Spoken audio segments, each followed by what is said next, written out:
Good evening. So, welcome to yet another edition of Ask Me Anything. Okay, these sessions happen every Tuesday at 9 p.m. Okay, yeah, good evening. So, let's start. So, these sessions, as I said, happen every Tuesday at 9 p.m. IST. Okay, I try to answer as many questions as possible which have been posted by you. Okay, so we discuss a small topic, and today's topic is basically about hot water. So we have seen about water. So where, how, and when can we give hot water? This is very important for you to know. Okay. Now let us start. Let us start with what basically water is first. Okay. So water is called jala or ambu, okay, or toya in Sanskrit. Okay, it's one among the Pancha Mahabhutas. What you see, the water is not the Pancha Mahabhuta. It is, see, anything which you see here, even if it is water, it is not only completely water. It is a mixture of all the five Mahabhutas. Okay, Akasha, Vayu, Agni, Jala, and Prithvi. But water as such has got a predominance of the Jala Mahabhuta. That's the reason why it looks like water. Okay, so 70% of the earth, or about, again, almost about 70% of the human body is also made of water. So that important water is for our existence. Okay, that is why water is called Jivanam. It is on which life actually exists. So let's see the properties of water. Okay, Jivanam. Jivanam means what? It is life promoting. Okay, Tarpanam means it nourishes. Okay, Jivanam, Tarpanam, Hridyam. What do you mean by Hridyam? It is good for the heart. That means you feel satiated. Jivanam Tarpanam Hridyam Hladi. It gives a lot of happiness. Buddhi Prabodhanam. It opens your intellect. Okay, not only when you drink water, also when you splash water on your face, you start becoming alert, right?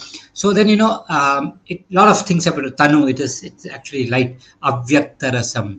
It doesn't have, by and large, it doesn't have a taste, even though some people call it's Ishad Madhur. It's slightly sweet, but by and large it doesn't have taste. Okay.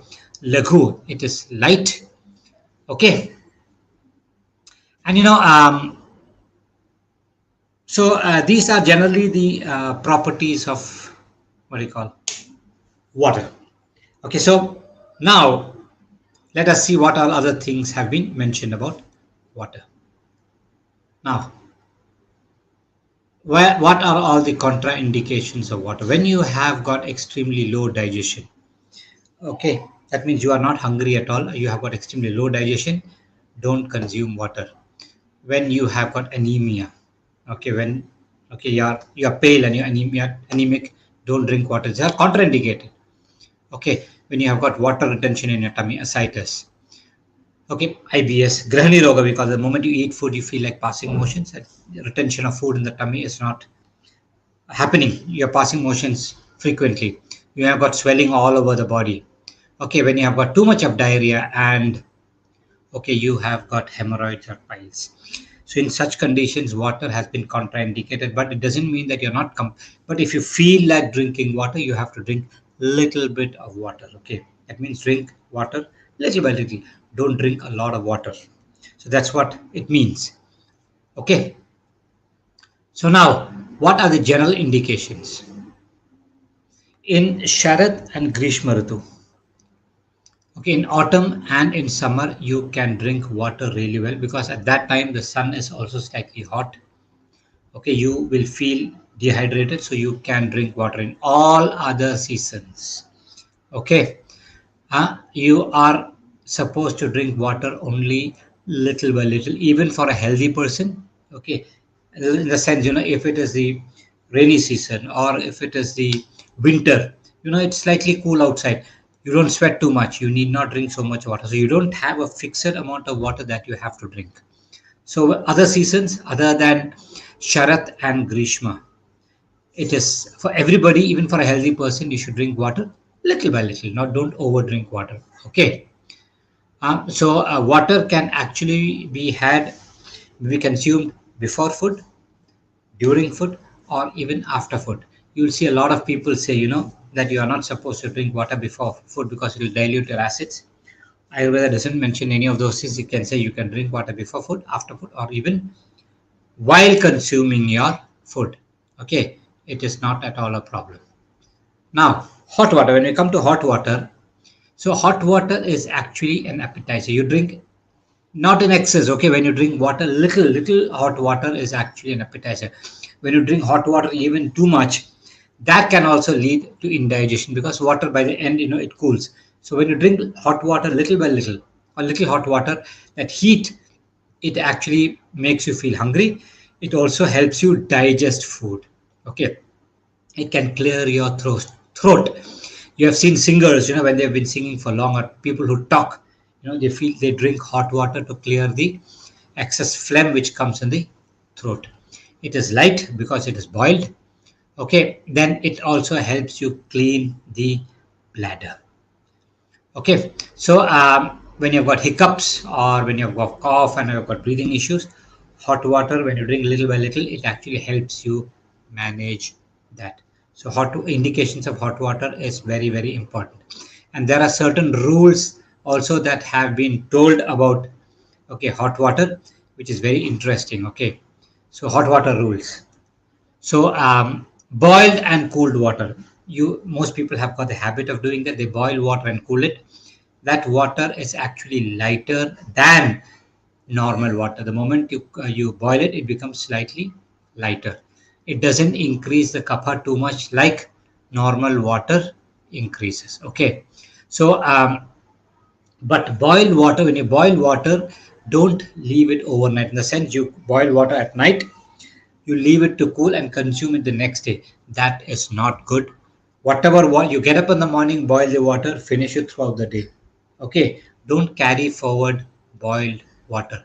It will increase all the doshas.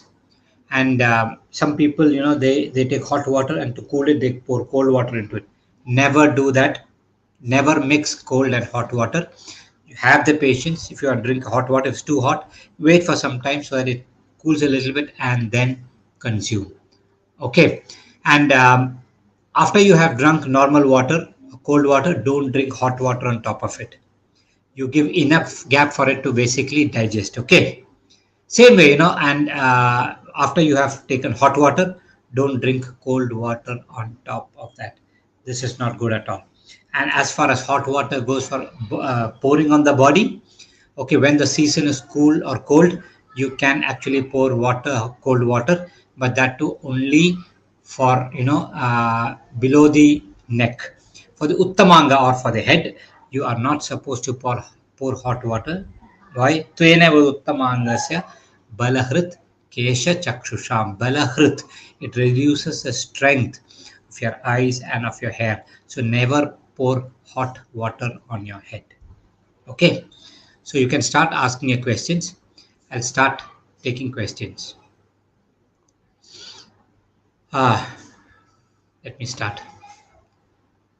Is upma made from rava a healthy breakfast or unhealthy? Yeah, I don't say it is very, very unhealthy, but make sure that you don't consume it on a regular basis or daily.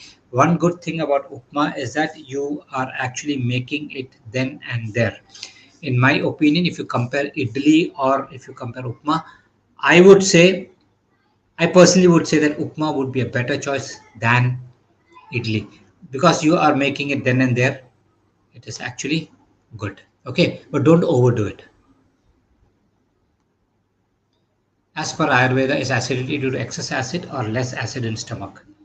Okay, in Ayurveda, acidity, if you look at a term which you can compare with hyperacidity, it's amla pitta. Okay, and amla pitta is because the pitta or the digestive fire, it becomes amla. Okay, and it gets dislodged. Okay, so the quality of the pitta goes down and the quantity increases, and it starts getting displaced. That is when you start getting your heartburn. So amla pitta, when the pitta starts coming up, you get heartburn. And many a times people come and tell us, that when they pass motions, they feel burning sensation in the anal opening. Even if they don't take too much of spicy food, that means what the pitta is actually going on. So the pitta it's getting displaced. Basically, it can go up, it can go down, it can go to different places. Okay, so the quality of pitta is getting bad. Okay, and its quantity increases and it goes to other parts. That's the reason why you get this burning sensation. Okay, now Kartik. Navaratri is around the corner. What's the best way to break a fast? How important is to break fast properly? Is neem and haldi. So, if traditionally, if somebody follows neem and haldi, I say it can really work. But if you look at neem and haldi, both are ushna. They are not cooling the system. So if you are fasting, that means your metabolism, your heat in the body is actually high. Okay, and you feel light and denourished.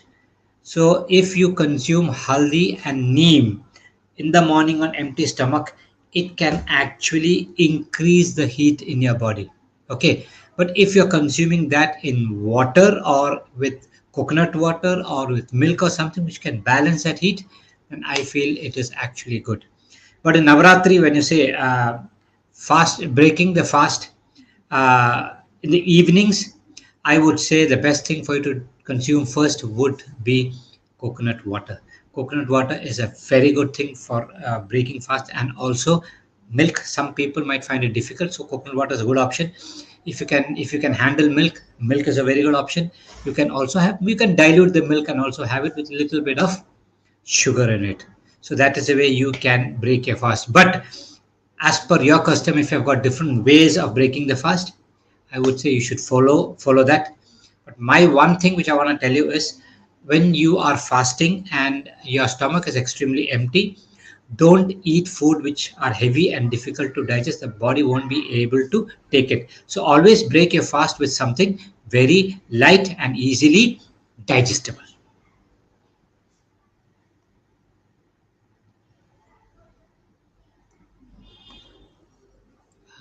Hello world. My father has pedal edema.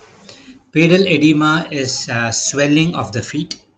Okay, it can be due to multiple reasons. Okay, I don't know why your father has got pedal edema. Okay, first thing, a very common saying says, the heart points downwards. That means if you have got swelling in the feet, it could be some problem with your heart. And the kidney points upwards. So if you've got swelling on the upper part, the face, eyes, and all, it could be your kidney. These are not conclusive things. Okay, so these are the way we think. Sometimes if there is continuous swelling in the feet, that means the blood it's not able to push the thing back onto the main circulation. So I want you to basically get his heart checked. Okay. So kidney issues also might be there, and it's always good for him to, whenever he's resting, to see that his leg, the part of his leg is slightly raised so that the water drains down. Okay, I want your father to go through a thorough blood check also to find out what is actually wrong. Okay.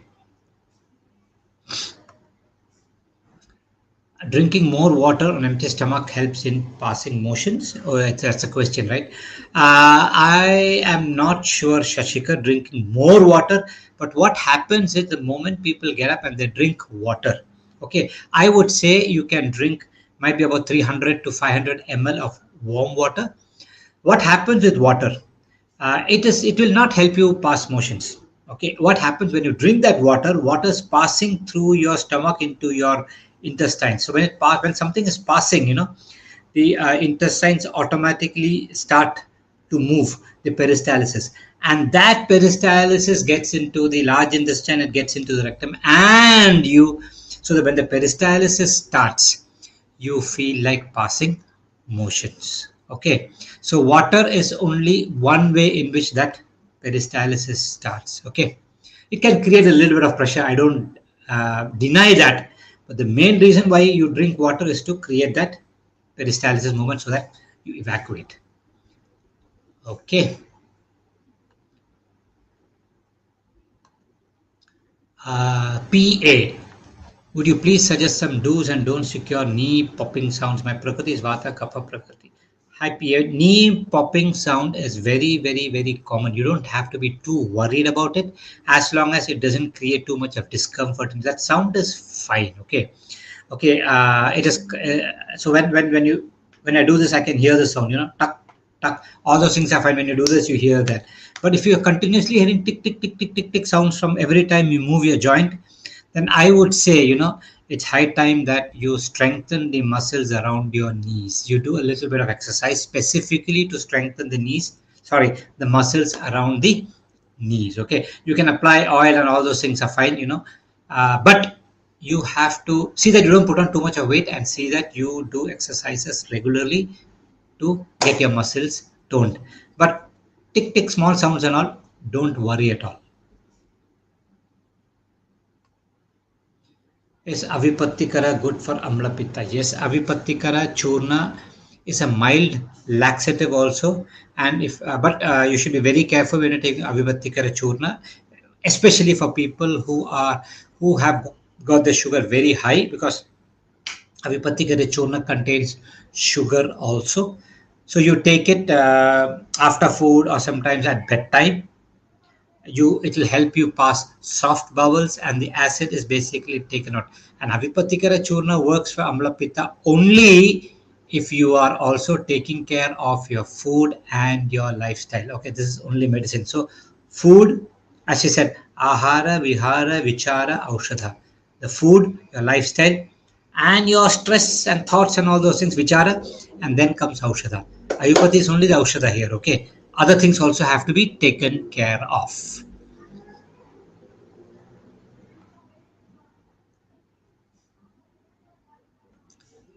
Is excessive increase in vata makes scalp dry and result in hair fall?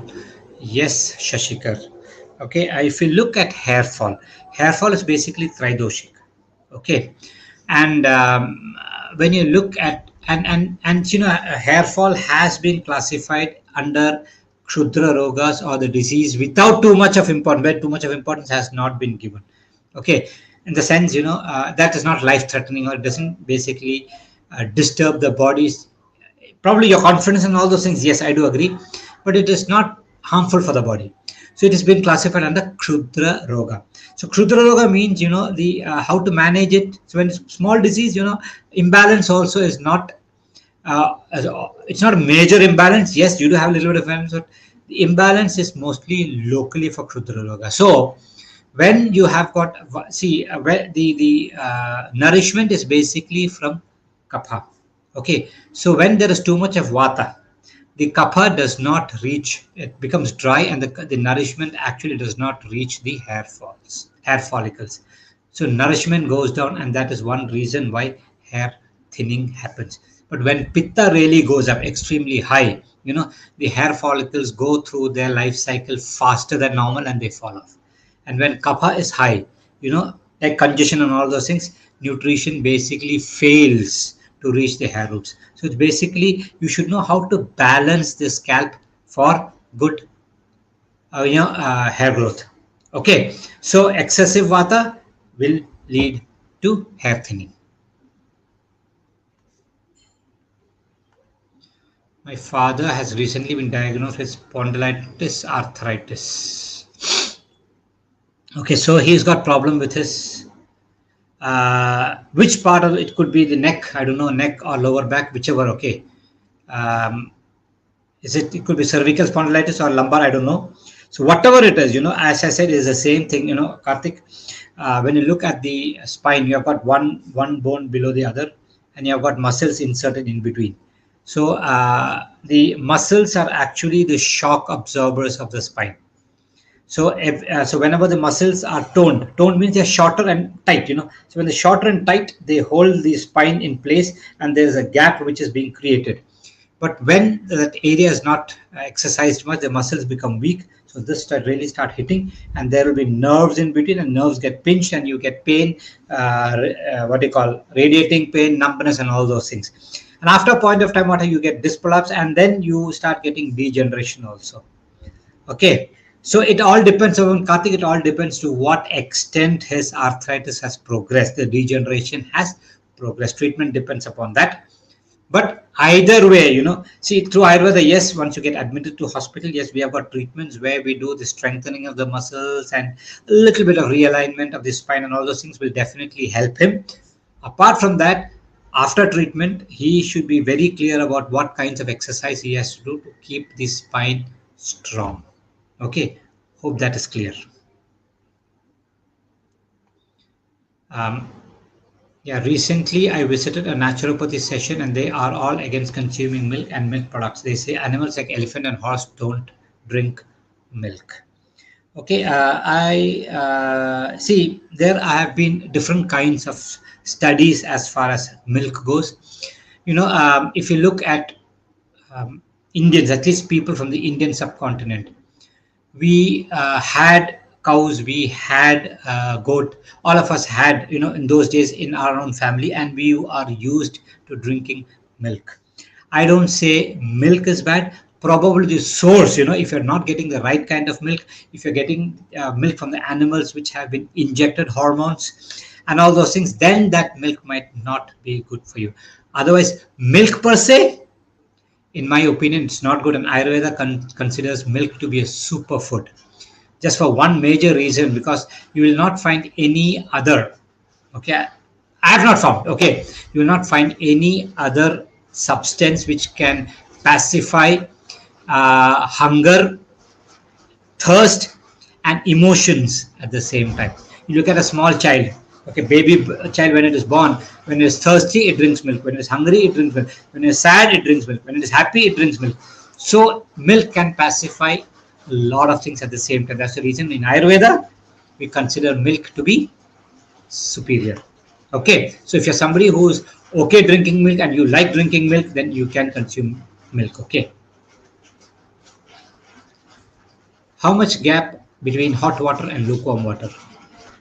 You have to wait for that hot water to digest. So give it at least an hour and a half. So if you drink 2 sips of hot water, that will not digest, and so if you're drinking water, if you feel like drinking water, a glass maybe 300 ml or something, drink hot water, wait, okay, for maybe an hour and a half till that water. See, water also undergoes digestion. Okay, digestion is not only in the stomach, it goes all the way, it gets to the small intestine, it gets to the largest intestine, and it gets reabsorbed. Okay, water. So you wait for some maybe an hour and a half before you can drink any other water. High protein diet requires more water intake. People who gym on high protein say this. Yeah, it could be true. People in the gym, even if you are not eating too much of protein and if you're working out, definitely you'll sweat more and you will feel like drinking more of water. So when you are on so much of protein, yes, for that protein to really break and to get absorbed, it is always good for you to drink too much of water. But the problem is that why do you want to take so much of protein is one question. And every time you drink too much of water, you should understand that the kidney is also overworked. Okay, so you can go to Google and check it out. Just like dehydration, overhydration is also a big problem. People who drink 3 liters, 4 liters, 5 liters of water per day, they are into something very, very dangerous after a point of time. The kidneys are really, I cannot do it anymore. Okay, it is bad for the kidneys. Aditya, as we can't mix warm and cold water for drinking purposes, is the same for bathing as well. Yes, exactly. If you ask me, yes, logically, yes. But since we are pouring it extended, it doesn't stay in the body for long. I think it is okay, Aditya.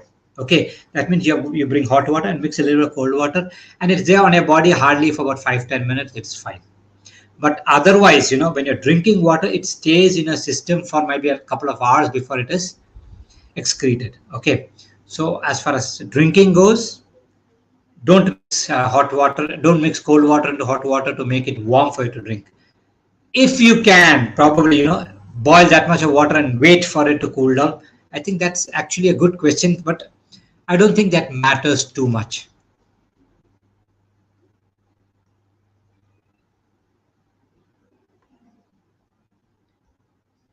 Hi Shweta. Why does water kept overnight imbalance doshas? Water, Shweta, you see water in the pond, you see water in the well. Those waters have been there for long.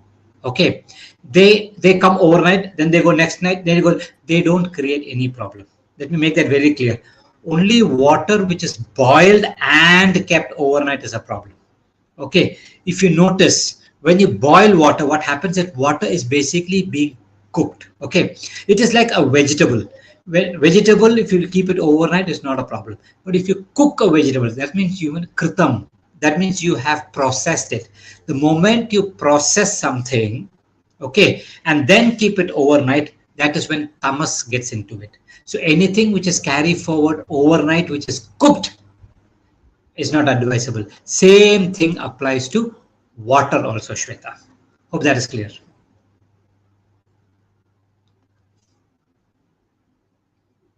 I apply coconut oil on my hair in the morning and wash it after some time. Is it beneficial to keep the oil throughout the day? Shashikala, I would say, um, there is a limit to which things can get absorbed, and sometimes we have got this feeling that we have to extract the complete thing out of something. That's the reason we apply oil, leave it for a day, and then wash. I don't think that is actually a nice thing. It is always cumulative, and if things are done regularly, I would say you apply the oil on the morning and leave it for a muhurta, 45 minutes or so, and then washing your hair. But if you're somebody who uses harsh shampoos every time, then that is again a problem. You're removing the oil completely. Okay, so if you're somebody who uses a very mild shampoo or just rinses the hair and leaves the oil, okay, in the hair, then that is okay. So a little bit of oil, leaving for some time, but doing it consistently is more important rather than use applying oil once in a week, leaving it for 12 hours and then washing it. Okay. When can one apply or spray on scalp to keep it cool, refresh, and free of infection in summer in between hair washes? What can one apply? Sorry. Okay. If you look at that, Harsha, um, if I can take myself as an example, I apply oil every day. Okay. And take a shower every day, especially summers. Yes, every day I apply oil and then take a shower. So, and I don't shampoo on a daily basis, so that oil stays there in the scalp. In the sense, I wash my hair, I rinse it with water. At least 50 to 50%, 60% of the oil is gone with the water, and then when I use a towel, another 10-15% is gone. So a little bit of oil on my hair actually keeps my head cool. That is the best way to cool your head. Okay, oil is the best way to cool your head. Apart from that, I don't see anything that can help in such a way. But if you apply oil, leave it for an hour, and then shampoo it and completely remove it, you're still getting exposed to the heat. Okay, so I would say use a very, very mild shampoo which doesn't strip off all the oil. Okay.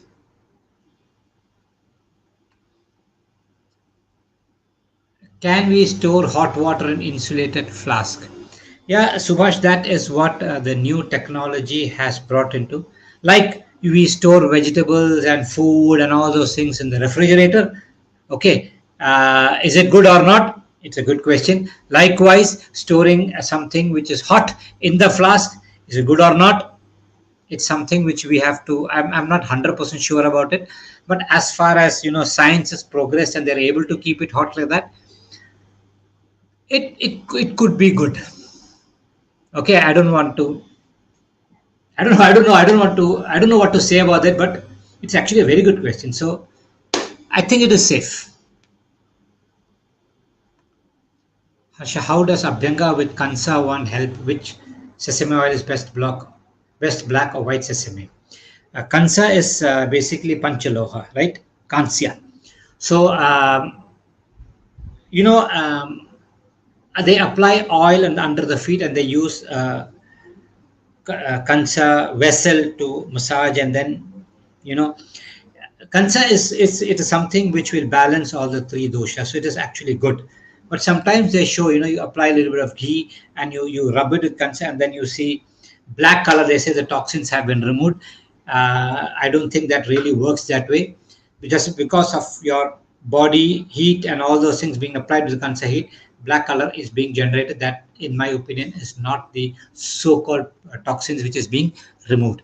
But massaging with a kansa, people use a kansa, uh, a katori sort of thing also, which really works. Really, I've done that once when I was in Paris.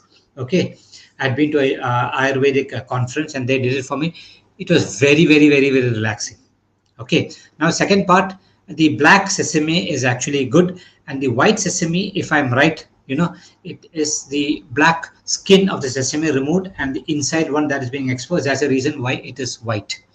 Okay, so the black is one is the whole sesame.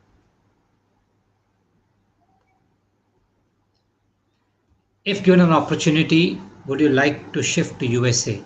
Oh, hello world. Are you probably sending me a PR, Texas on a permanent basis? See, I am actually comfortable where I'm staying right now and happy to be here. And I will not. Okay, if that's what you want to know, I don't know. I will not shift to USA permanently.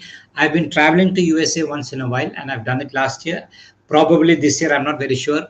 There's something happening in October. I might be coming to, the US. I come there, spend maybe a couple of weeks, 2, 3 weeks. I consult, I attend the conferences, I conduct a few classes, and then I'm back home. Okay. So, are you from Texas?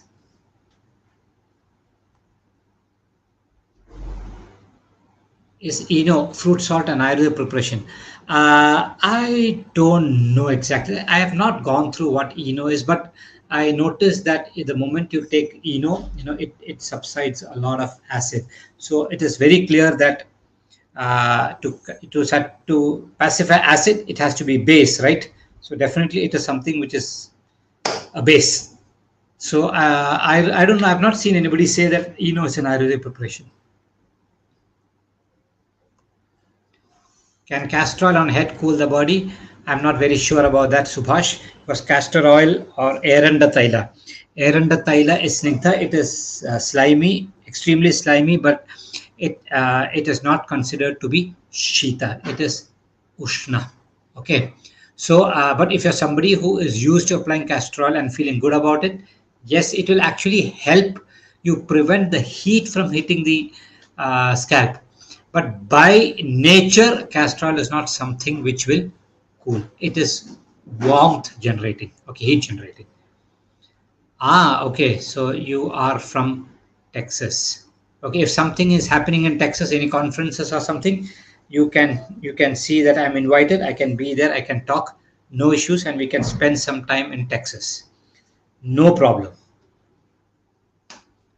Okay. So any other questions? So understand that. So hot water is something you should know when to use hot water and how to use hot water.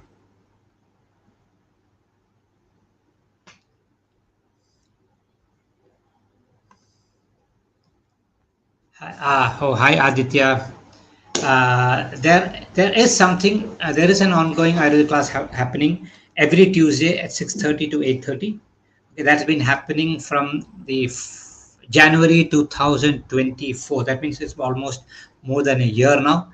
Okay, I've been teaching Ashtanga Hridaya to a few students in the United States. Okay, and I remember Aditya, you were also in one of my classes, which happened from the US in 2023, if I'm right.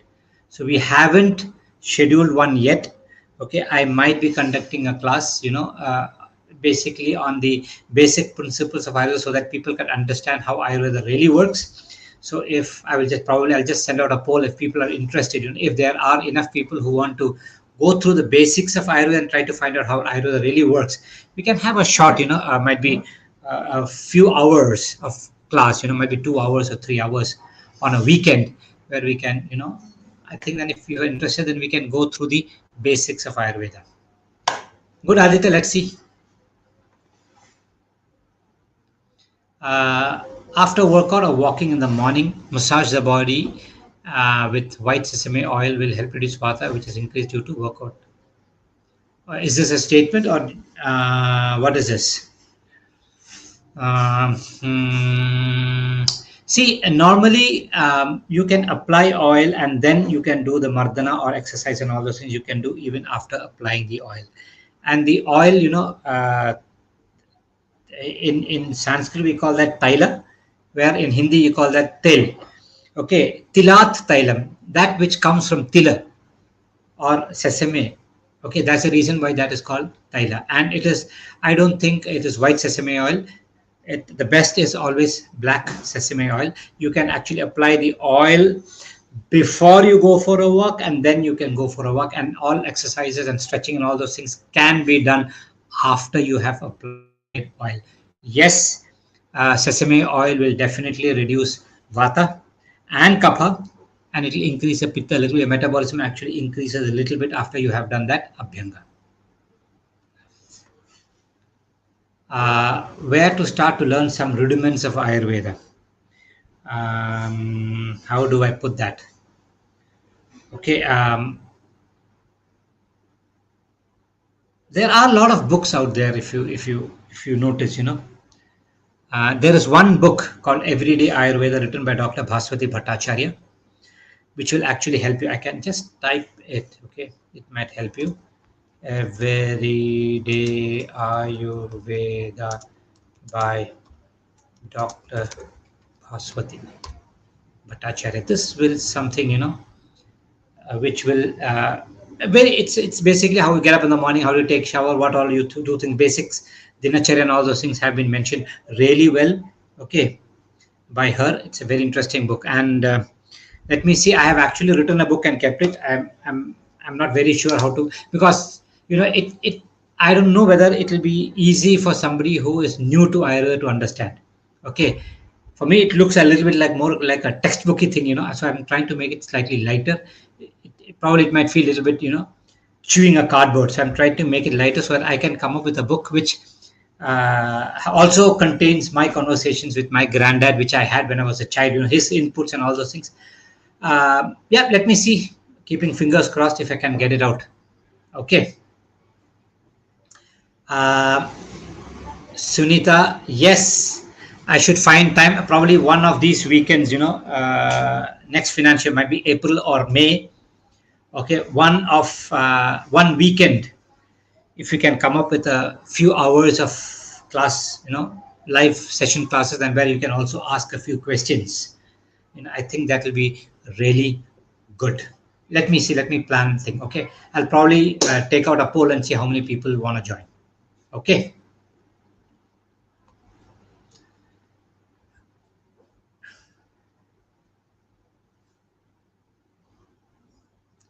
Kavita, coconut oil is it's not heating at all, but Eranda Thaila is definitely heating. Okay, according to the texts. Okay, so it doesn't the property of coconut or castor doesn't change from place to place. Okay, I understand that, but the application of Eranda Thaila on the head, some people are used to it, especially I've seen a lot of people from Andhra Pradesh apply castor oil and they've got thick hair. Okay, so castor oil in that way is actually it pacifies vata. And so what happens is your hair thinning, castor oil actually works really well. But for the hair, the best oil for the hair is definitely coconut oil. And you'll see a lot of studies also which have happened on different oils. Okay, and coconut oil stands on the top as far as hair growth goes. Okay, and when you consume inside, anyway, for cooking and all, castor oil cannot be used, but when you consume inside also, you'll see that coconut oil has the same properties of coconut. Okay, it is not very light, not very heavy also. It is not very easy to digest, but it doesn't cause indigestion also. Okay, it is not as easy as ghee, but it cools the system down. Okay, so thanks a lot. I will see you next week with some other topic. Okay, till then, good night.